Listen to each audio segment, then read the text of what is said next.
Hello everyone. तो अभी मैं आपके साथ डिस्कस करने वाली हूँ सीटेट ईवीएस का सेट जो कि 2018 में सेम पूछा गया था और ये मैं प्रीवियस ईयर सेट ही डिस्कस कर रही हूँ। ठीक है, तो अभी इससे पहले ही मैंने सीडीपी का प्रीवियस ईयर सेट डिस्कस किया है, तो जिन्होंने भी वो वीडियो नहीं देखी है तो वो जाके देख सकते हैं।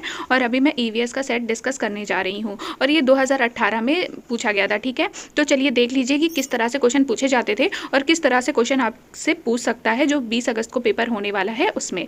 देखते हैं पहला क्वेश्चन क्या है। पर्यावरण अध्ययन के पाठ्यक्रम जिसे 6 उप विषयों के चतुर्दिक निर्मित किया गया है में पौधे और पशु को जानबूझकर परिवार और मित्र उप विषय के अंतर्गत सम्मिलित किया गया है।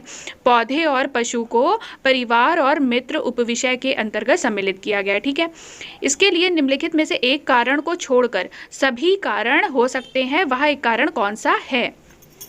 वह एक कारण कौन सा है जो नहीं हो सकता है? ठीक है, तो पौधे और पशु को क्या किया गया है? परिवार और मित्र उपविषय है उसके अंतर्गत सम्मिलित किया गया है। तो निम्नलिखित में से क्या है? 3 कारण तो हो सकते हैं सम्मिलित करने का, लेकिन एक कारण नहीं हो सकता। वो आपको बताना है कि कौन सा कारण ऐसा नहीं हो सकता। ठीक है, सामाजिक और सांस्कृतिक संदर्भ में पौधे और पशुओं के स्थान निर्धारित करने में विद्यार्थियों को सहायता करना। इस बात को भरना कि किस प्रकार मनुष्य एक दूसरे से घनिष्ठ संबंधों को साझा करते हैं। थर्ड है इस बात को उभारना कि किस प्रकार कुछ समुदायों के जीवन और आजीविकाएं विशेष पशुओं या पौधों से घनिष्ठ रूप से जुड़े हैं। विद्यार्थियों को विज्ञान के दृष्टिकोण से पौधों और पशुओं को समझने में सक्षम बनाना। तो इसमें से कौन सा कारण हो जाएगा? इसमें से सभी कारण है, लेकिन एक कारण कौन सा नहीं है? तो वो है फोर्थ। ठीक है, फोर्थ जो है वो कारण नहीं है, इसलिए ये आंसर हमारा सही हो जाएगा। 62 क्वेश्चन है। पर्यावरण अध्ययन के शिक्षण अधिगम में सर्वेक्षण का उद्देश्य है समुदाय के साथ अन्योन्य क्रिया का अवसर प्रदान करना, बच्चों को विभिन्न लोगों के प्रति संवेदनशील बनाना, सूचना को प्रत्यक्ष प्राप्त करने का अवसर प्रदान करना या आकलन के एक अवसर के रूप में इसका उपयोग करना। ये चारों ही ऑप्शन क्या है? सही है। तो हमारा राइट आंसर हो जाएगा ऑप्शन 1, मतलब कि ए, बी, सी और डी। थर्ड क्वेश्चन देख लेते हैं। ये 63 से 65 तक ये एक पैराग्राफ दिया हुआ है छोटा सा, इसी पर से क्वेश्चन चलेंगे। ठीक है, शिक्षक द्वारा प्रदर्शित एक कटोरे में पानी उबालने और उसका वाष्पीकरण हो जाने के प्रयोग को देखने के बाद 7 से 8 वर्ष के बच्चों के द्वारा दिए गए उत्तर इस प्रकार थे। क्या किया? एक टीचर ने कटोरे में पानी उबाला और पानी क्या हुआ? वाष्पीकरण हो गया। तो 7 से 8 साल के जितने भी बच्चे थे उनसे पूछा गया कि ऐसा क्यों हुआ, तो उन्होंने आंसर क्या दिया? पानी गुम हो गया, कटोरे ने पानी सोख लिया, आग ने पानी पी लिया और भगवान ने पानी पी लिया। ऐसे उनके क्या थे? आंसर थे। तो उसी के बारे में आप क्वेश्चन पूछा जा रहा है। ये उत्तर बच्चों और उनके विचारों के बारे में क्या बताते हैं? बच्चों के उत्तर तर्क संगत नहीं है, बच्चों की सोच गलत है, या बच्चे अच्छा अवलोकन नहीं कर पाते, वाष्पीकरण के बारे में बच्चों के विकल्पी विचार हैं। तो इसका राइट आंसर क्या हो जाएगा? ऑप्शन नंबर 4, वाष्पीकरण के बारे में बच्चों के क्या है? विकल्पी विचार हैं। फोर्थ क्वेश्चन है। शिक्षक को इन उत्तरों का सामना किस प्रकार करना चाहिए? उसको किस प्रकार करना चाहिए? इस उत्तरों को समझाने के लिए, इस क्वेश्चन को समझाने के लिए उसको क्या करना चाहिए? जल चक्र का एक मानक चार्ट प्रदर्शित करना चाहिए, वाष्पीकरण की परिभाषा देनी चाहिए और बच्चों को उसे याद करने को कहना चाहिए। उनके विचारों तक पुनः पहुंचने के लिए एक चर्चा प्रारंभ करें या बच्चों को बता दें कि वो गलत हैं। तो सबसे जो सही आंसर है वो क्या है? उनके विचारों तक पहुंचने के लिए चर्चा आरंभ करें। ठीक है, 65वां क्वेश्चन देख लेते हैं। 65 क्वेश्चन है। वाष्पीकरण विषय पर बच्चों की विविध सोच का आकलन करने के लिए निम्नलिखित में से कौन सा प्रश्न एक नमूना हो सकता है? क्या होता यदि जलचक्र होता ही नहीं? ठीक है, क्या होता यदि जल चक्र होता ही नहीं? जल चक्र के क्रम के सोपानों की सूची बनाइए, जल चक्र का आरेख बनाइए और उसे नामित कीजिए, या जल चक्र के 5 लाभ बताइए। वाष्पीकरण विषय पर बच्चों की सोच का आकलन करना है, तो सबसे अच्छा ऑप्शन क्या हो जाएगा? सबसे अच्छा ऑप्शन है क्या होता यदि जल चक्र होता ही नहीं। ऐसा प्रश्न अगर टीचर बच्चों के सामने रखेगा तो बच्चों की विविध सोच टीचर के सामने आएगी, जिससे वो अच्छा आकलन कर पाएगा। 66 क्वेश्चन देख लेते हैं। निम्नलिखित में से कौन से राज्य जम्मू और कश्मीर के पड़ोसी राज्य हैं? तो कौन से राज्य जम्मू और कश्मीर के पड़ोसी राज्य हैं? हिमाचल प्रदेश या पंजाब, हिमाचल प्रदेश या उत्तर प्रदेश, उत्तराखंड या राजस्थान, और हिमाचल प्रदेश और उत्तराखंड। तो जम्मू कश्मीर के पास कौन से राज्य हैं? हिमाचल प्रदेश और पंजाब।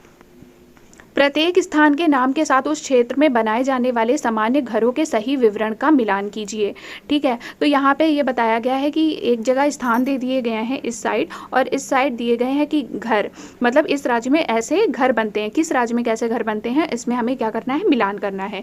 और ये पूरा जो भी ये डिस्कशन है, मतलब ये जो क्वेश्चन अभी आया है, ऐसे क्वेश्चन मैंने अभी ईवीएस में पढ़ाया हुआ है, जो मैंने 3rd 4th 5th की पूरी एनसीईआरटी का ईवीएस डाला हुआ है, मेरे चैनल पे पड़ा हुआ है। जिसने भी वो वीडियोस नहीं देखी हैं वो देख ले जाके, सेम टॉपिक है बिल्कुल। ठीक है, और जिन्होंने भी वो वीडियो देखी होगी वो आसानी से इस क्वेश्चन को सॉल्व कर सकते हैं। तो मनाली में किस तरह के घर बनते हैं, अगर मैचिंग है तो आपको वो देखना है। ठीक है, बांस के खंभों पर बने ऊंचे उठे हुए घर, तो बांस के खंभों पर बने ऊंचे उठे घर कहाँ बनते हैं, ये बनते हैं असम में। तो सी का क्या हो जाएगा, सी का तो पहला हो जाएगा। ठीक है, पत्थर या लकड़ी से बने ढालू छतों वाले घर, पत्थर या लकड़ी से बने ढालू छतों वाले घर, ये कहाँ बनते हैं, ये बनते हैं मनाली में,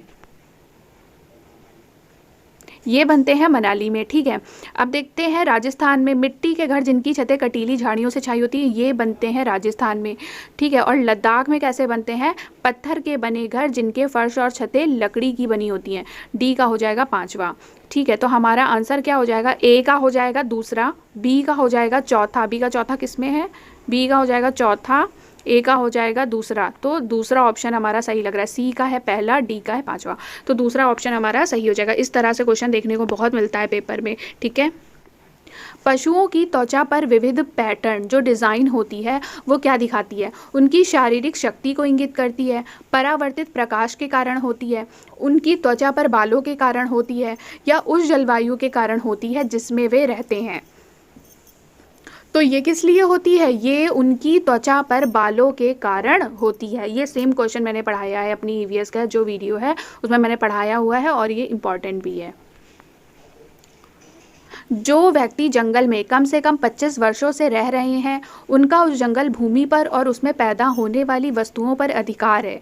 यह जनादेश किसके द्वारा दिया गया है,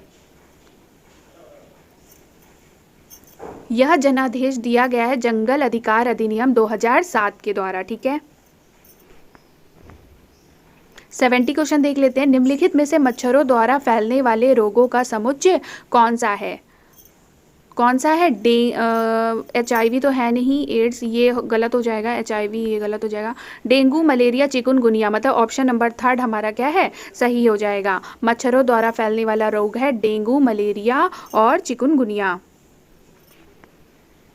71 क्वेश्चन देख लेते हैं। 71 क्वेश्चन है, घटपर्णी पौधा निपेंथिस, ये भी मैंने पढ़ाया हुआ है, सेम क्वेश्चन मैंने पढ़ाया है ईवीएस के जो 3 से 4 वीडियो पड़ी हुई हैं 3rd 4th 5th क्लास की, उसी में से ज़्यादा क्वेश्चन पूछे जाते हैं, तो आप वो देख सकते हो, उससे आपके बहुत क्वेश्चन बन जाएंगे। ठीक है, घटपर्णी पौधा निपेंथिस के बारे में आपसे पूछा गया है और आपको बताना है। भारत में नहीं पाया जाता है, मेढकों कीड़े मकोड़ों और चूहों को चालाकी से फंसाकर खा जाता है, कीड़े मकोड़ों को आकर्षित करने के लिए उच्च तारत्व की ध्वनियाँ निकालता है, का मुंह छोटी छोटी कटियों से ढका होता है। तो घटपर्णी पौधा क्या मेढकों कीड़े मकोड़ों और चूहों को चालाकी से फंसाकर खा जाता है। तो इसका ऑप्शन क्या हो जाएगा, ऑप्शन नंबर 2 जो है वो सही हो जाएगा। 72 क्वेश्चन देख लेते हैं, ये मेरे एग्जाम में पूछा गया था, 72 क्वेश्चन सेम क्वेश्चन पूछा गया था, तो ये इंपॉर्टेंट है। नीचे दिए गए खाद्य पदार्थों के किस समुच्चय में लौह तत्व प्रचुर मात्रा में पाया जाता है, आंवला पालक आलू, आंवला आलू टमाटर, बंद गोभी भिंडी गुड़, या आंवला पालक आलू, किसमें लौह तत्व जो है वो प्रचुर मात्रा में पाया जाता है, तो ये पाया जाता है आंवला पालक और गुड़ में। 73 क्वेश्चन देख लेते हैं। हमारे देश के लगभग सभी भागों में मिर्च का उपयोग भोजन पकाने में किया जाता है। हमारे देश में मिर्च को लाने वाले व्यवसायी कौन थे, मिर्च कहाँ से आई थी, किस देश से आई थी हमारे देश में, ये आई थी दक्षिण अमेरिका से। ये भी क्वेश्चन मैंने पढ़ाया है जो ईवीएस की वीडियो है उसमें, मैं बार बार कह रही हूँ ये वही क्वेश्चन है जो मैं पढ़ा चुकी हूँ, जो मेरे चैनल पे ऑलरेडी अपलोड है ईवीएस की वीडियो। निम्नलिखित में से कौन सा पक्षी कैक्टस पौधे के कांटों के बीच अपना घोंसला बनाता है, कौन सा पक्षी कैक्टस पौधे के कांटों के बीच अपना घोंसला बनाता है, तो ये बनाता है फाख्ता। फाख्ता जो है, फाख्ता पक्षी कैक्टस पौधे के कांटों के बीच में अपना घोंसला बनाता है। पशु के बारे में बताया गया, यह भालू जैसा दिखता है परंतु भालू नहीं है। यह दिन के लगभग 17 घंटे वृक्षों की शाखाओं से उल्टे लटक कर सोता है। यह जिस वृक्ष पर रहता है उसी की पत्तियां खाता है तथा यह लगभग 40 वर्षों तक जीवित रहता है। तो ये क्या है? ये है स्लॉथ। इसके बारे में भी मैंने पढ़ाया है। ये क्या है? स्लॉथ। 76 क्वेश्चन देख लेते हैं। नीचे दिए गए जीवों के समूह में से किनकी दृष्टि श्रेष्ठ होती है तथा वे मनुष्यों की तुलना में 4 गुनी अधिक दूरी की वस्तुओं को देख सकते हैं? सांप, रेशम कीट, छिपकली, चील, गरुड़, गिद्ध, मधुमक्खी, मच्छर, तितली, बाघ, तेंदुआ, सांड। तो किसकी दृष्टि तेज होती है? तो ये क्या हो जाएगा? 76 का हो जाएगा दूसरा। चील, गरुड़ और गिद्ध की जो दृष्टि है वो मनुष्यों की तुलना में 4 गुनी अधिक दूरी की वस्तुओं को देख सकते हैं। ये 77 क्वेश्चन है।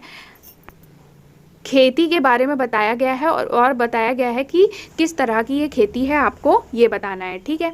एक फसल को काटने के पश्चात खेत को कुछ वर्षों के लिए खाली छोड़ दिया जाता है। उसमें कुछ भी उगाया नहीं जाता। इस भूमि में बांस या अन्य खरपतवार जो भी उग आता है उन्हें उखाड़ा नहीं जाता, काटकर जला दिया जाता है। यह राख भूमि को उर्वर बनाती है। जब यह भूमि खेती के लिए तैयार हो जाती है तब उसे हल्का सा खोदा जाता है। भूमि को जोता नहीं जाता और उस पर बीज छिड़क दिए जाते हैं।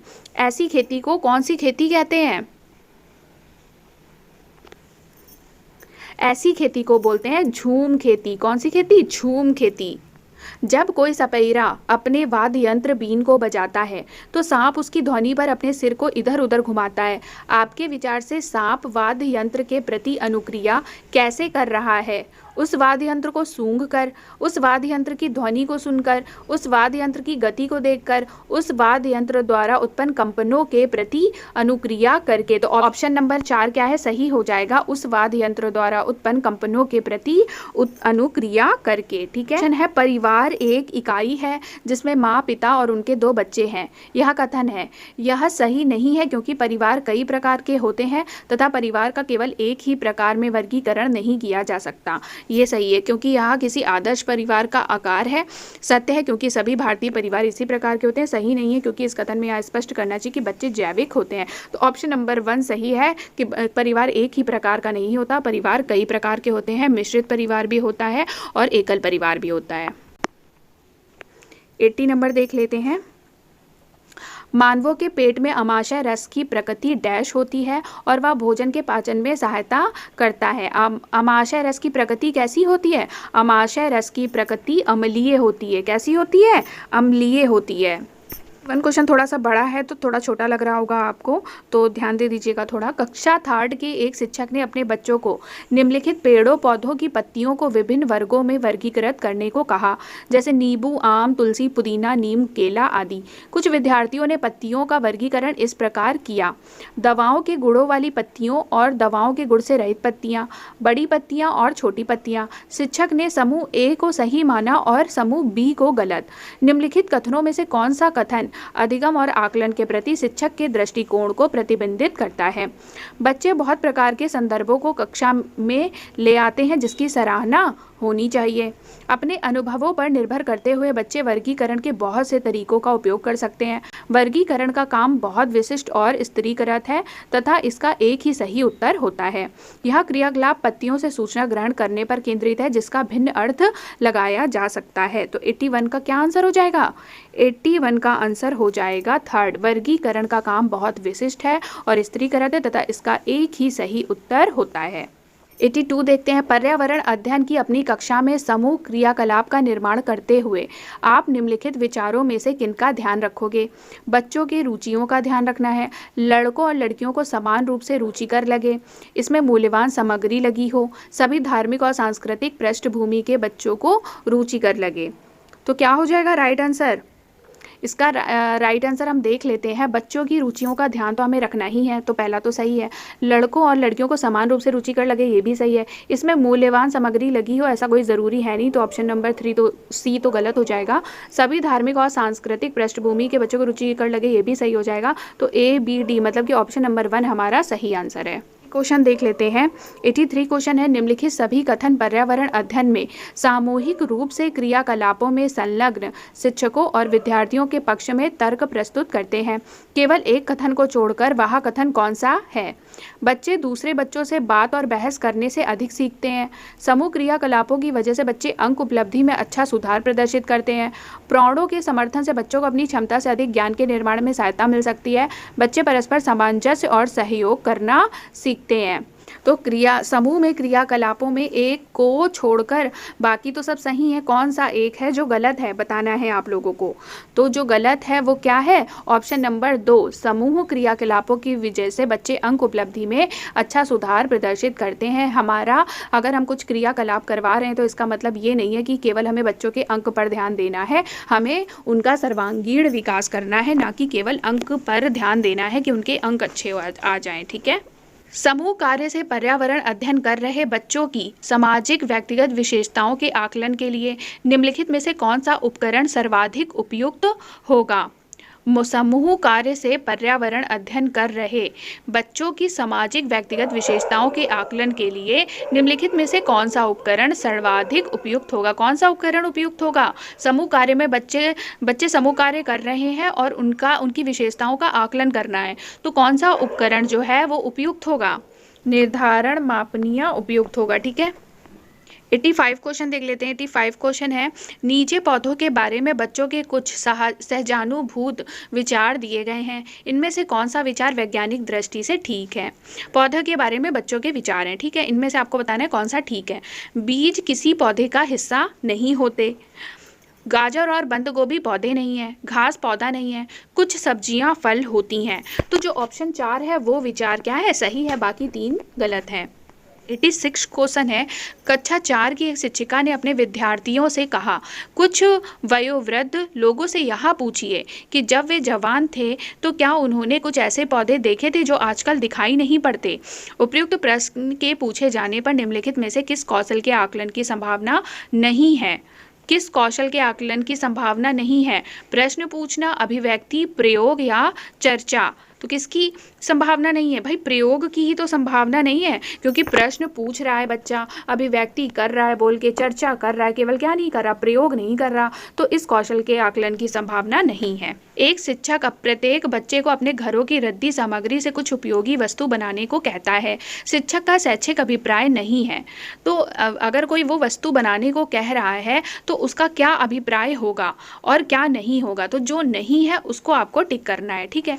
कक्षा के श्रेष्ठ विद्यार्थी के बारे में निर्णय लेना, बच्चों में सृजनशीलता का विकास, बच्चों को पुनः चक्रण, पुनः प्रयोग और रूपांतरण को समझने देना, कूड़े से बनी श्रेष्ठ वस्तुओं की प्रदर्शनी आयोजित करना। तो इसका राइट आंसर क्या हो जाएगा? इसका राइट आंसर ये हो जाएगा ऑप्शन नंबर पहला, कक्षा के श्रेष्ठ विद्यार्थी के बारे में निर्णय लेना। क्यों निर्णय लेना भाई श्रेष्ठ विद्यार्थी के बारे में? है निम्नलिखित प्रश्नों को पढ़िए। मैंने क्रियाकलाप की योजना कितनी अच्छी बनाई? मैंने योजना का अनुसरण कितना अच्छा किया? मेरी शक्तियां क्या थी? मुझे सचमुच कठिन क्या लगा?